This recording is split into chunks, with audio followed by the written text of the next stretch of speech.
Hi everyone, in this video I'm going to talk about the New Zealand work visa requirements for 2025 and I'm going to break it down section by section. So I'm going to talk about section 1, employee accreditation, section 2, the job check process, and section 3, the work visa application process.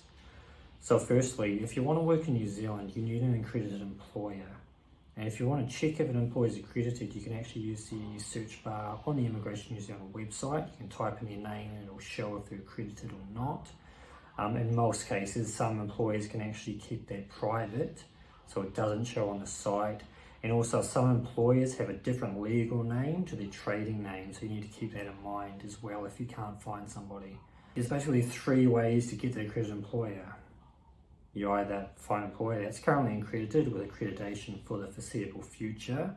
You find an employer who's not accredited but they're willing to get accredited. Or you find an employer who's currently accredited but the accreditation is expiring soon, but they are willing to renew their accreditation. So you got to meet one of those, and that's step 1 completed. We then move on to step 2 is the job check process. So if an employer wants to hire a migrant, in most cases they need to check if there's a New Zealander available to do the job first. So they're trying to protect Immigration New Zealand is trying to protect the local labour market for New Zealanders first. But if an employer can't find a New Zealander, then they can hire a migrant. So in most cases a labour market test needs to be done, and that's done by the employer. They need to try and recruit suitable New Zealanders first, and if they can't, only then can they employ a migrant. However, there's actually one exception to the labour market test. If your job is on New Zealand's green list, now the green list is just a fancy way of saying skill shortage list. If your job is on the green list and you meet the requirements of the green list, then a labour market test is not required. Now, just to explain, we have the green list, but there are 2 columns. There are 2 columns on the green list. On one column, you have the job. On column 2, you have the requirements that need to be met for that job. So even if you're, say, a software engineer and you're on the green list, you still need to meet the requirements on the right-hand side. If you're a mechanical engineer, you still need to meet the requirements on the right-hand side. If you're a nurse, if you're whatever you are, it's not enough just to be on the list. You must also meet the requirements of the list, which can be work experience requirements or qualification requirements or professional registration requirements. So if you meet those requirements, then you do not need a labour market test. The employee does not need to do a labour market test, and they can proceed with the job check process without one. Okay, so that's part 2. Part 3 is submitting a work visa application. So if the job check is approved successfully, you can then go on to submit your work visa application. There are 5 main requirements you need to meet for a work visa application. I'm going to explain them now. So first off, you need to get being paid a suitable wage. The current wage threshold is $29.66. So for most jobs, you need to get paid at $29.66. There are a few exceptions for certain industries where you can get paid lower, but for most jobs, $29.66. However, we have a recent announcement that from March 2025, that $29.66 requirement is being deleted. So what does that mean? It means you don't need to get paid $29.66, but you still need to get paid at least New Zealand minimum wage, and you still need to get paid the market rate for your job. So for minimum wage, the current adult minimum wage in New Zealand is $23.15, and that's increasing to $23.50 from the 1st of April 2025. So you need to get paid at least minimum wage, but you also need to get paid the market rate for your job. For example, if you're a software engineer with 10 years experience and you get offered minimum wage to work in New Zealand, that's not market rate, because pretty much every other software engineer is getting paid significantly more. In that case, the employer is just trying to bring in cheap labour. So if you apply with that pay rate, your work visa application will be refused. You must get the market rate for your job, whatever is considered a fair market rate for that job in New Zealand. So don't need to meet the $29.66 from from March 2025, but you still need New Zealand minimum wage and you still need to get the market rate for your job. Next requirement is you need to meet the minimum skills threshold. And there's 3 ways to meet that.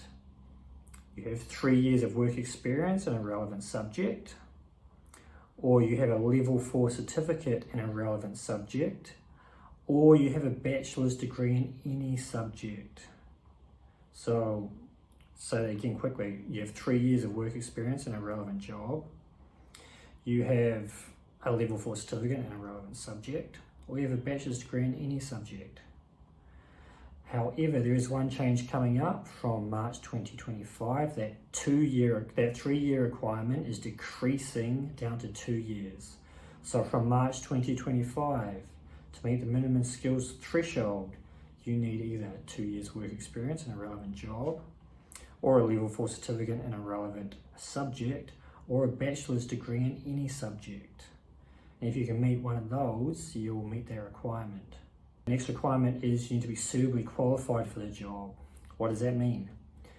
There are 2 ways to meet this requirement. You need to meet the employer's requirements on a job check. So when the employer submits a job check application to Immigration New Zealand, they can state any requirements they like on their job check. It could be, they could say they want 5 years work experience, they could say they want 10 years work experience, they could say they want no qualification, they could say they want a bachelor's degree, they could say they want a master's degree.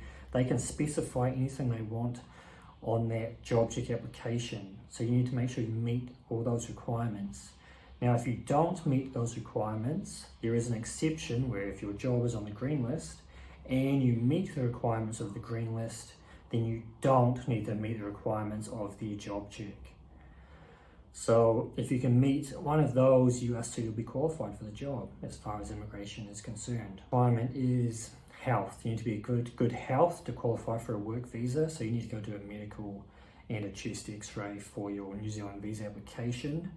This is part of the process where you don't have a lot of control. I mean, you go to the medical, the doctors make a decision, the immigration health team will look at the doctor's result and they'll make a decision. If you have minor health problems, they might ask for a little bit more information. If you have major health problems, it could impact New Zealand's public health system and it's possible that a visa application could be refused.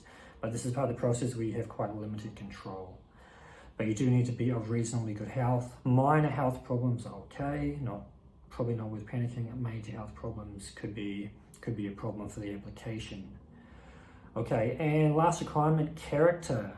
So there are basically 2 steps to this process.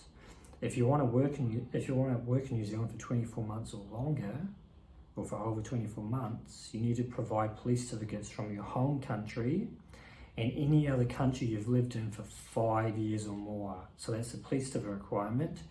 And you need to be of good character in general. Regardless of what police certificates you do or don't apply, you must still be of good character in general, and you shouldn't have any convictions in any country. Okay, so that's pretty much all the requirements summed up there. I will be doing more videos in the future because we have a lot of changes coming in 2025, a lot of changes to the work visa policy, so I will be doing regular updates when there's major changes. If you'd like to contact me, if you need help with the visa application, there's a way to contact me in the description of this video. And also please like, share and subscribe, leave a comment, do all that YouTube stuff, and I will see you all later.